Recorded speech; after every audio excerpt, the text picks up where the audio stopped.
Oke ya, selamat siang. Siang Pak. Kenalin dulu, ini Luffy, Raisya. Bisa dari Luffy dulu, kenalin namanya, kenalan singkat. Nama saya Lufiana Pasha Ramadhani, bisa dipanggil Luffy. Saya dari kelas 11 UPW. Oke. Siswa SMK 3 Palangkaraya. Oke, ya sebelahnya. Perkenalkan, nama saya Raisya Safira. Saya dari kelas 11 UPW, bisa dipanggil Raisya. Iya. Terima kasih kedatangan kalian berdua. Sengaja kemarin karena sesuatu hal ya, Kak Luffy saya panggil ke sini sama Kak Raisya. Boleh bisa diceritain nih, cerita dulu kenapa kemarin terlambat sekolah, Luffy? Karena tengah malam itu kayak kan sorenya tidur tuh Pak. Nah terus tuh pas tengah malam itu kayak nggak bisa tidur. Tidur jam berapa? Tidur jam 3 sore, kan mendung tuh harinya. Jam 3 sore? Iya. Kira jam 3 subuh? Oh enggak. Jam 3 sore? Ya, itu pas malamnya. Oh malamnya bangun.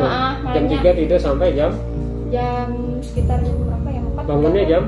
Bangunnya jam 8. Setengah 8, enggak, jam 3 sore tidur, bangun jam berapa? Oh bangunnya jam habis maghrib. Habis maghrib bangun, habis itu nggak bisa tidur? Iya nggak bisa tidur, menjaga malam.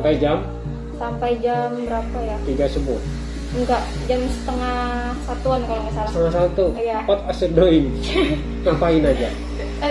Main HP. Main HP? Main game gitu Pak. Ya. Main game ya? Ya. Nggak belajar? Ya, terus habis itu kan kami kan ada bikin grup kayak materi gitu kan, belajar ulangan. Nah, jadi sama siapa? Sama Raisya? Raisya, Natalia, sama Kolia. Oh iya, berempat. Ya, Oke. Jadi mereka ada kirim kayak materi gitu, jadi saya sempat baca-baca juga. Ya, jadi belajar lewat grup WhatsApp ya? Iya. Oke, gitu. Terus nggak bisa tidur sampai jam setengah 1? Baru bisa tidur dan bangun setelah baca materinya tuh, karena kayak capek, mata udah kayak kuat. Baru tidur? Iya. Oke. Saya pengen tahu, biasanya kalau kamu setiap hari bangun itu apa yang membangunkan kamu? Bangun sendiri, bangunkan orang tua, atau dibangunkan hal lain? Bangun sendiri sih Pak. Bangun sendiri? Iya. Jadi kalau belum bisa bangun sendiri, kamu nggak bangun? Kadang-kadang pakai alarm. Pakai alarm? Iya. Oke. Nah, kenapa kemarin nggak pakai alarm? Kemarin pakai alarm Pak, cuma tidur lagi. Iya, tidur lagi. Saya ada cerita sama Raisya. Oh. Nah, Raisya waktu Luffy nggak masuk, kamu ada nggak ngubungin Luffy? Pada saat itu mau hubungin, cuma saya juga lupa mau hubungin Luffy. Hah? Pada saat itu mau hubungin, tapi lupa mau hubungin. Gimana sih? Kayak sudah sampai sekolah, terus kayak baru ingat itu. Oh biasanya kan pagi saya bangunin dia gitu loh. Iya, maksudnya pas sudah sampai sekolah, kamu lihat udah jam setengah 8 dan Luffy belum datang, apa yang kamu lakukan? Terus Diam saya aja? langsung kayak ngechat Luffy gimana gitu kan, entah dia masih tidur atau gimana, ternyata masih tidur dia cerita. Oh. Terus juga nggak ada motor kan saat itu. Oh iya. Jadi Luffy kemarin ketika kamu bangun dari tidur kamu, apa yang kamu pikirkan? Langsung mikir, aduh ini jam berapa, kalau saya kan terus tuh ngechat teman-teman juga, ini itu sudah masuk Pak. Terus mereka bilang katanya, sudah pulang kami katanya. Aduh kataku, kata saya kamu cek jam berapa? Hah? Jam berapa kemarin? Setengah 8 kok. Masa setengah 8 udah pulang? Iya Kan baru masuk. Tapi udah selesai ulangan tuh katanya langsung pulang gitu. Setengah 8 kan baru mulai tuh? Setengah 9 mau jam 9. Nah, setengah 8 baru mulai, kamu chatnya masa setengah 8 udah pulang? Nggak tahu, lupa Pak. Pokoknya kamu bangun itu nggak langsung ngechat berarti? Atau kamu bangun jam ngechat Pak. ngechat? Iya ada. Tapi mungkin mereka balasnya lambat?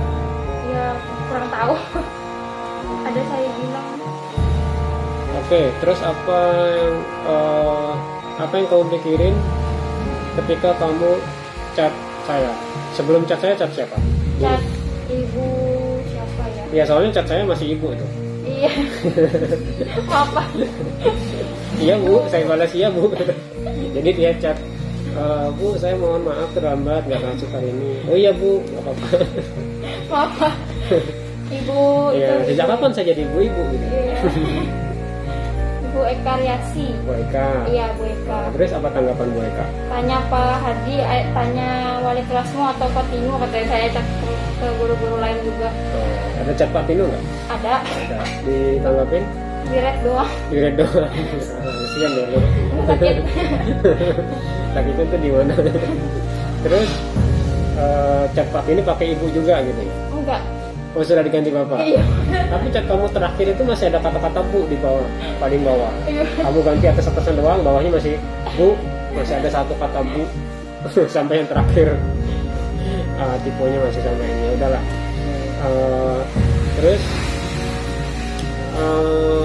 kamu menyadari nggak itu sebuah kesalahan? Iya, sadar Pak. Iya.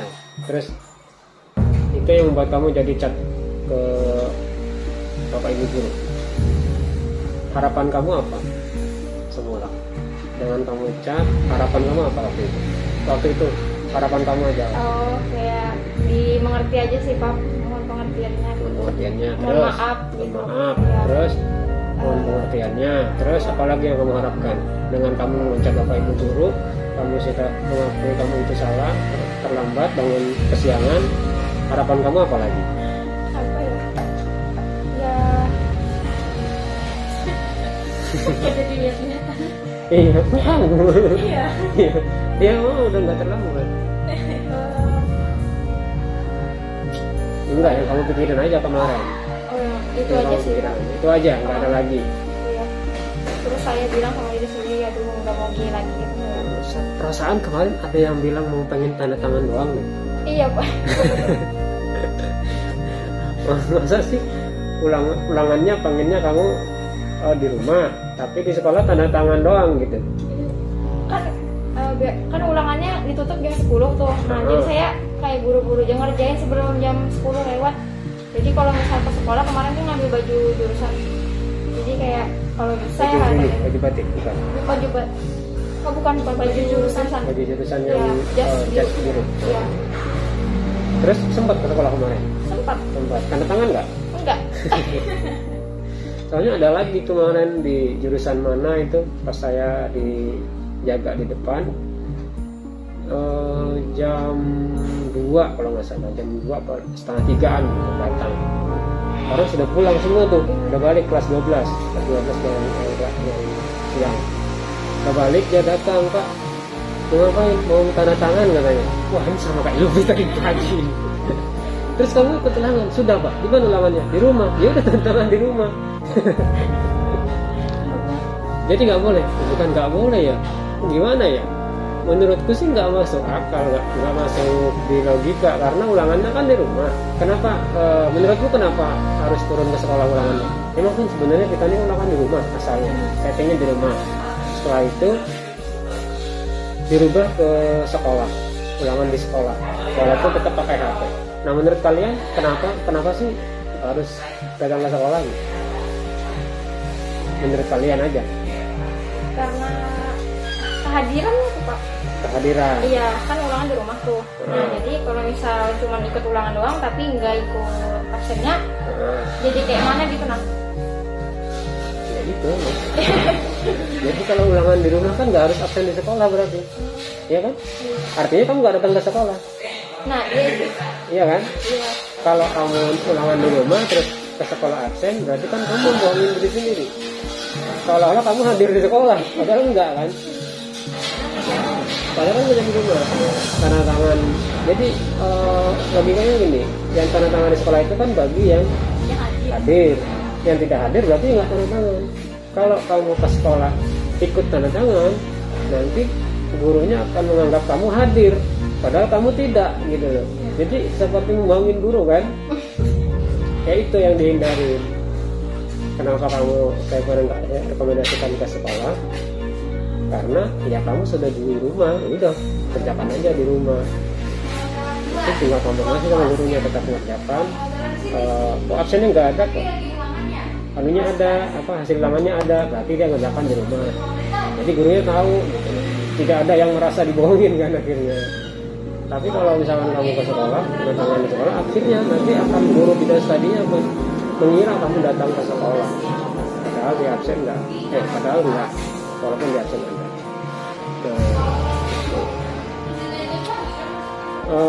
Apa?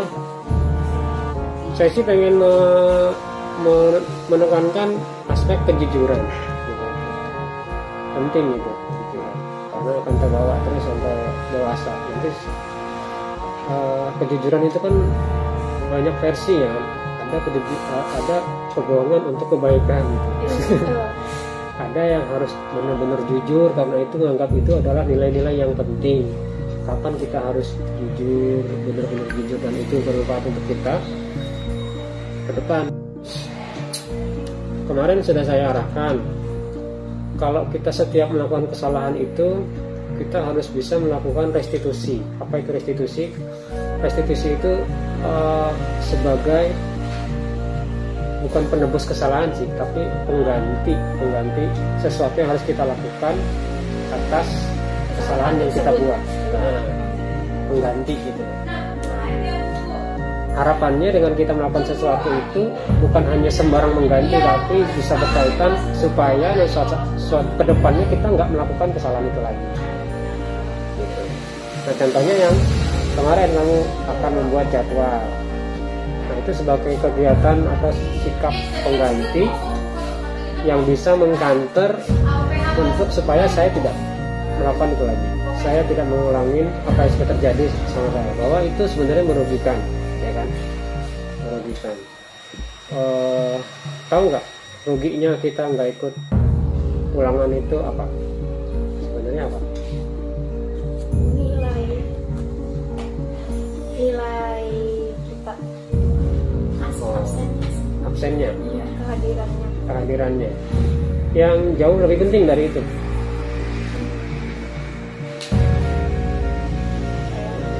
Kamu tahu kalau sama saya itu sekolah itu nilai itu nomor 8, tapi pelajaran yang bisa diambil dari kenapa kita harus hadir ke sekolah itu ulangan bersama teman-teman. Kenapa kita tidak boleh ulangan sendiri di rumah? Karena sebenarnya kan sama aja, di sekolah juga pakai HP, pakai link kan, di rumah tuh bisa juga gitu kan. Kenapa nggak di rumah aja gitu? Kenapa harus ke sekolah? Nah ini kan harus kita pahami. Kenapa kita penting hadir ke sekolah? Karena kedisiplinan waktu. Disiplin waktu, good. Oke, ada lagi, Reza? Sikap. Apa lagi?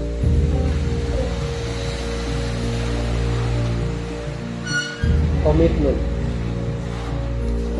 Ya, komitmen bahwa kita adalah siswi di sini yang mengikuti kesepakatan sudah dibuat di awal. Kan kesepakatan kita kan ulangan tatap muka di sekolah dengan mode daring tatap muka, daring apa ya namanya, blended namanya, daring. Itu kesepakatan yang sudah dibuat di awal oleh Pak Dino dan semua siswa. Awalnya memang kita kesepakatan ulangan di rumah, tapi setelah ada surat dari Dinas Pendidikan bahwa semua siswa harus hadir ke sekolah, ulangan di sekolah walaupun dengan mode daring, maka itu sudah kita kesepakatin kan, ada jadwalnya, ada dikasih pengawas dan sebagainya. Semua, nggak cuma siswa, guru juga hadir mengawasin walaupun dengan mode daring. Kita tetap turun ke sekolah dengan kesepakatan jadwal sudah ditentukan.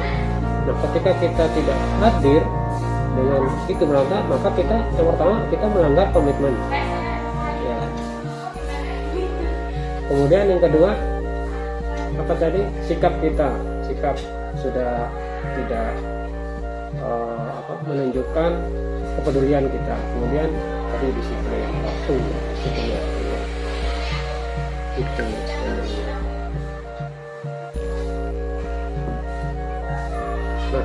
Nah, kalian terakhir nih, kalian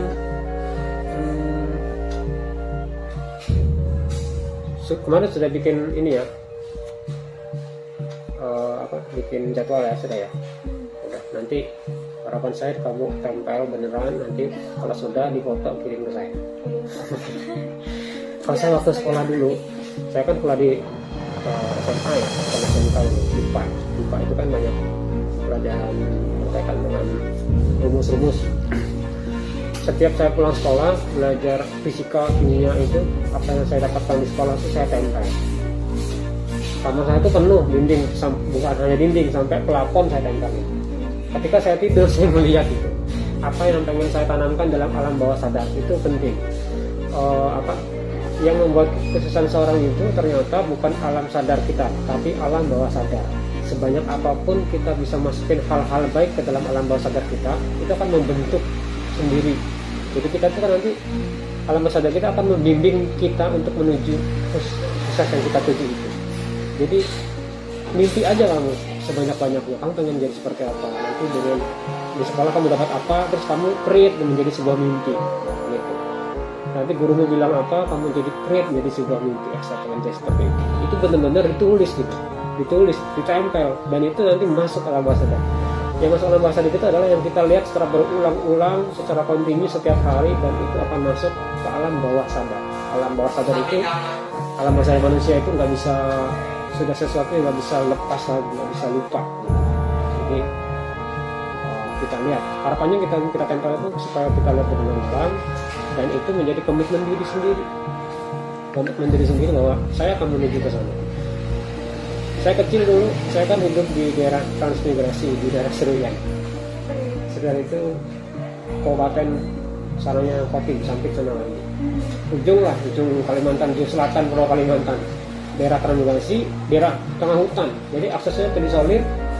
Kalau menuju ke desanya itu harus naik motor dari desa terdekat itu 2 jam. Jadi nggak ada jalan darat, nggak ada lampu listrik. PLN baru masuk tahun 2017 kemarin. Saat terisolir baru aja. Jadi saking terpencilnya kampung itu, dan saya hidup di situ mulai kecil. Dan saya bersyukur dapat guru SMP dulu yang bagus. Sampai saya guru SMA juga bagus. Yang bisa membuat kita bermimpi. Itu penting. Enggak penting guru itu terlalu pinter seperti apa, tapi guru itu bisa menginspirasi. Kalau menurut saya sih, kalau bisa menginspirasi kita untuk menjadi sesuatu yang lebih dari sekarang. Keberhasilan guru itu enggak sehari 2 hari, 9 bulan, tapi saya akan berhasil kalau kamu nanti jadi seperti yang kamu inginkan, bukan seperti yang saya inginkan. Kamu ingin jadi apa? Nah, mimpi itu harus kamu tulis. Raisa, mimpi harus bisa mulai sekarang meng-create mimpi. Gak ada yang mustahil. Sesuatu itu kalau kita rencanakan, insya Allah pasti akan terwujud kalau ada niat. Di mana ada jalan, guru SMP saya dulu bilang, di mana ada jalan di sebelah situ. Di mana ada niat, di situ pasti ada jalan. Iya, itu bukti benar. Di mana ada niat, di situ pasti ada jalan. Kadang jalan itu akan terasa buntu kalau niat kita tuh setengah-setengah. Jalan itu nggak akan muncul kalau nggak ada niat. Terasa nggak mungkin karena niat kita sebenarnya nggak ada. Iya, benar kan? Tapi ketika kita udah mau mulai meniat, maka sedikit demi sedikit Tuhan itu akan memasukkan atau membuka jalan-jalan untuk kita. Iya, jalan itu akan terbuka kalau kita ada niat. Apapun itu, apapun yang kamu inginkan, insya Allah akan terwujud. Nggak tahu nanti di usia berapa. Kalau kamu konsisten terus menuju ke itu, pasti akan terwujud. Sampai sekarang pun yang saya terapkan. Kalau saya pengen sesuatu, saya berusaha gambarannya itu, aku gambar. Kalau nggak bisa cari internet, misalkan pengen apa, di print gambarnya, terus tulis tangan, tak tempel di dinding. Sampai saya punya istri, punya anak berapa, ini masih sekali. Karena saya yakin, kalau saya lihat berulang-ulang, kenapa milih kamar? Karena kita setiap hari pasti masuk kamar kan, tidur di kamar kan. Kenapa milih kamar? Saya selalu tempel itu di depan wajah saya ketika mau tidur. Kalau saya tidurnya ranjang sini madep sana, pasti di sebelah sana. Atau di atap ketinggian bisa di sana. Makanya sebelum saya terlelap itu ya saya lihat, dan pertama saya bangun tidur itu juga ya saya lihat. Tiap hari 360 hari dalam setahun. 24 jam. Pokoknya mau tidur lihat itu, bangun tidur pertama kali dilihat itu. teori otak itu katanya gini, hari-hari dalam satu hari kita, sepanjang hari itu apa tergantung apa yang kamu pikirkan ketika bangun tidur. Kalau kamu mau tidur mikirin itu, maka harimu akan fokus untuk mendapatkan itu. Tergantung bangun tidur. Biasanya kamu pernah nggak mimpi? Nah, ada nggak mimpi yang ketika kamu bangun tidur, mimpinya itu masih nempel? Ada apa? Ada kadang mimpi itu ketika bangun kamu nggak ingat. Pas sudah berapa jam kemudian baru ingat. Aku dari mana mimpi ini? Ada juga mimpi yang baru bangun matamu baru bangun tidur itu langsung ingat bahwa kamu mimpi itu. Nah terus kamu kepikiran terus sepanjang hari. Biasanya itu akan mempengaruhi hari ini. Apa yang kamu bangun tidur terus kamu kepikir mimpi, maka mimpi itu akan mempengaruhi harimu hari itu.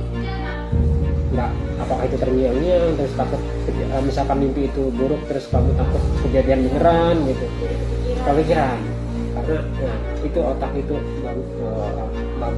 kekuatan pikiran itu gitu. Seandainya misalkan bangun tidur itu kamu isi dengan mimpimu, maka harimu akan diisi dengan bagaimana cara mewujudkan mimpi itu. Itu. Kalau kamu tiap hari kayak gitu, insya Allah pasti terjadi mimpi itu harus dicatat. Jadi gede, kalau saya tak ginjuin, tulisannya diginjuin, merah-merah. Pakai spidol gede, habis itu pakai spidol kecil yang warna merah tuh. Apa itu? Warnanya. Jadi kontras warnanya kelihatan. Menarik dan itu saya lihat terus. Saya tuh nggak pernah ngafalin rumus fisika, bukan. Kimia itu banyak rumus kan. Nggak pernah saya hafalin, tapi saya tempel, hafal sendiri. Karena sering lihat. Ya itu kekuatan alam bawah sadar tuh gitu. Kamu misalkan mau ngafalin 3 letter code penerbangan, gak usah kamu hafal, tempel aja di dinding. Tiap kali kamu lihat posisi dinding di mana yang tiap kali kamu hafal. Gak usah dihafal, gak usah kayak orang ngafal bla bla bla bla terus baca mata, bla bla bla bla baca mata. Itu cepat lupanya. Cepat lupanya. Tapi metode ngafal yang gak usah dihafal, tapi kamu lihat terus. Dan nanti kalau kamu sambil pakai itu akan lama, lengketnya lebih lama karena dia akan masuk dalam alam bawah sadar. Bagaimana memasukkan sesuatu ke alam bawah sadar? Kalau pengen lengketnya lama harus masuk alam bawah sadar.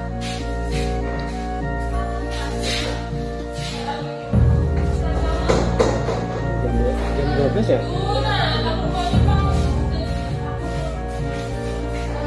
Oke, terima kasih.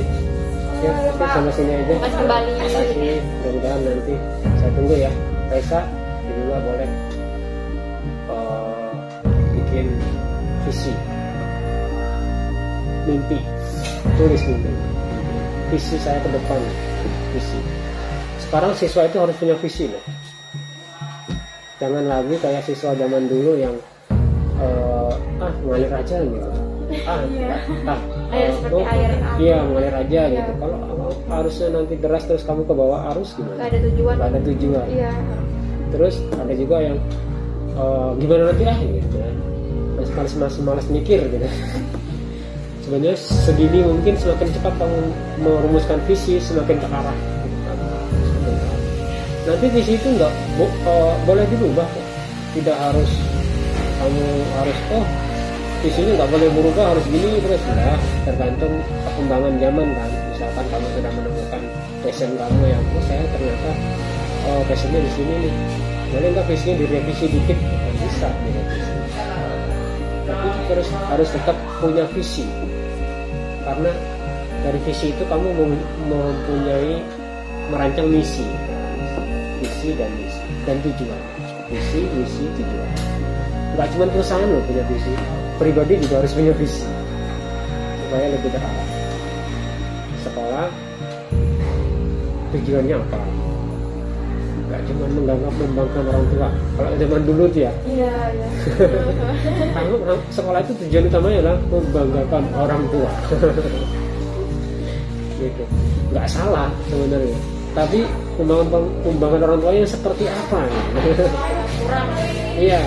Jangan hanya membanggakan orang tua, itu masih masih terlalu luas gitu. membangun orang tua yang seperti apa, yang bagaimana. Tentu orang tua akan bangga kalau kamu akan menjadi sesuatu yang menjadi sesuatu yang berguna, atau pokoknya kamu jadi seperti yang kamu inginkan. Kamu pengen jadi seperti apa? Itu yang harus. Pertama kenalin diri sendiri. Itu harus, sebenarnya harus sudah lewat lah. Udah kelas 2 itu harus.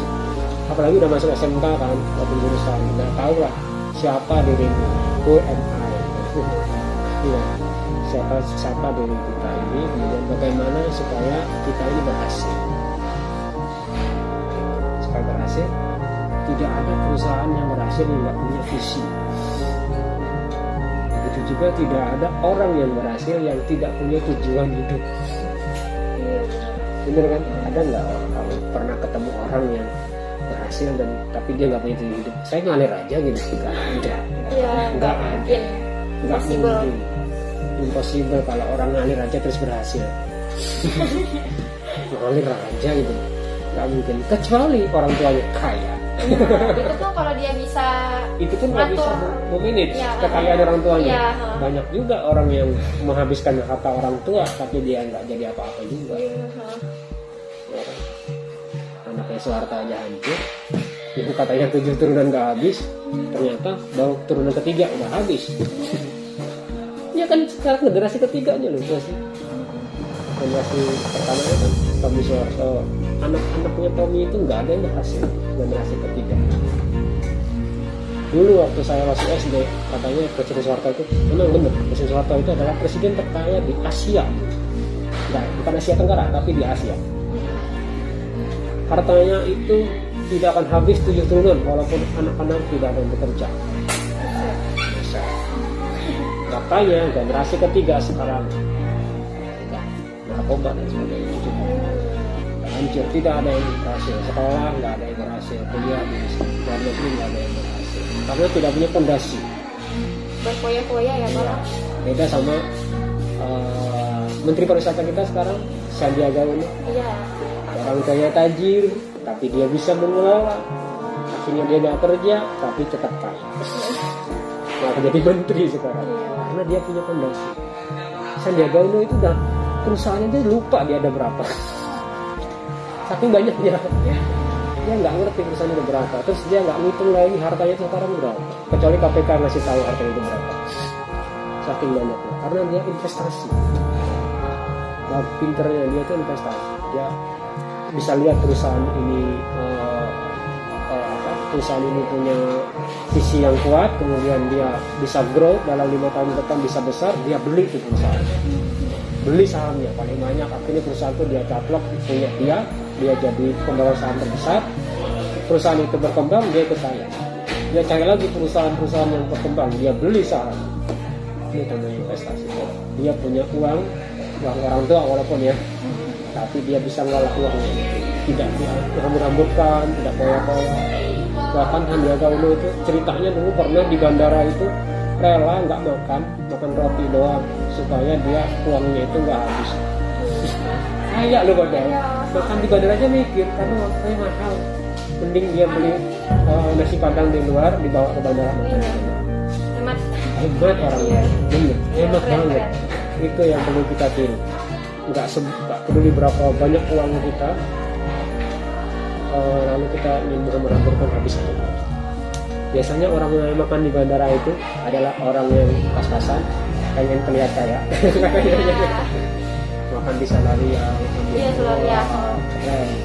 Pak Menterinya makan nasi bungkus, makan roti coba, makan roti. Rasanya juga nggak jauh. Iya. Nggak jauh beda. Dari segi pakaian, dari segi kelihatan orang-orang yang kaya seperti melakukan begitu. Contohnya Elon Musk, kalau kita dari tokoh-tokoh global itu ya, beda lah sama orang kaya yang nggak punya fondasi. Kita nggak bicara, oh katanya orang kaya yang kebanyakan yang anak-anak orang kaya itu kenapa nggak bisa berhasil, karena dia nggak menikmati proses mencari uang. Tapi buktinya Sandiaga Uno itu anak orang kaya yang bisa kok, tergantung visinya. Bisa kok hidup sederhana walaupun dia dari harta orang tuanya. Bisa. Kalau yang hidup dari susah ya jelas presiden kita udah dari sederhana, dari dulu waktu kecil sering diusir Satpol PP, rumahnya pindah-pindah, kontrak sini diusir, sampai pernah nggak punya rumah waktu dia sekolah. Tapi sekarang nah itu yang ditanamkan ke anaknya, anak-anaknya presiden. Walaupun anak sama yang anaknya kayak Kaisang, kayak walaupun dia menikmati jadi anak presiden, tapi tetap dia jual martabak. Iya. Dia tetap jual pisang. Iya, pisang keju. Perusahaannya perusahaan pisang keju aja sekarang udah melebihi perusahaan bapaknya. Tapi itu ya fondasinya yang buat visinya. Hidup sederhana, hemat, dan pantang menyerah. Nah, kalian juga harus begitu. Sebenarnya untuk bisa berhasil itu gampang sekarang ya. Gampang. Kenapa gampang? Kalau zaman dulu itu susah. Zaman saya sekolah itu susah. Susah itu apa? Informasi susah. Gak ada internet dulu. Zaman saya sekolah gak ada internet. Kamu ketemu sama orang yang bisa cerita kayak gini itu udah wah biasa.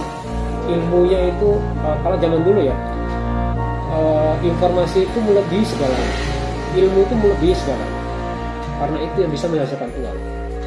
Nanti lain kali saya cerita gimana saya dulu waktu kelas 2 SMA ikut marching band di Pangkalan Bun. Saya ketemu sama pamannya Gubernur sekarang, Haji Asik. Beliau cerita gimana bisa berhasil kayak sekarang. Ternyata paman-paman beliau itu dulu orang susah, karena kan SD yang merantau dari Serian ke Pangkalan. Dia jalan kaki. Ceritanya luar biasa. Nah itu mereka contohnya orang yang bisa melihat visi 10 tahun ke depan, dan dia punya informasi. Berbekal dari informasi aja dia bisa kaya kayak sekarang. Apa yang dia jual hanya informasi. Dia tahu informasi bahwa ada orang saudagar kaya di Surabaya yang mau beli kayu ulin tanpa modal informasi. Akhirnya bisa dia punya perusahaan tambang lingga, sekarang punya perusahaan sawit. Itu karena informasi. Nah sekarang ini informasi udah kayak bukan barang mahal lagi, sangat murah. Ide itu sangat murah sekarang. Informasi itu murah, kan bisa lihat di internet, bisa cari di Google, di YouTube, banyak banget ide. Yang sekarang mahal itu adalah eksekusinya. Apa itu Pak? Kemauan untuk mengeksekusi ide itu, kemauan untuk melaksanakan ide itu sekarang yang bukan mahal ya, berat. Nggak semua orang punya komitmen untuk eksekusi ide. Melaksanakan ide itu banyak, saking banyaknya malas sih. Saking banyaknya pikirannya, gimana saya ini kali ini, tapi nggak ada eksekusi, yang nggak jadi apa-apa. Tanam Iya, cuman jadi buah pemikiran aja ya enggak. Sebenarnya saya tuh pengen gini nih, saya tuh pengen gini nih, iya kan, merasa nggak kayak gitu.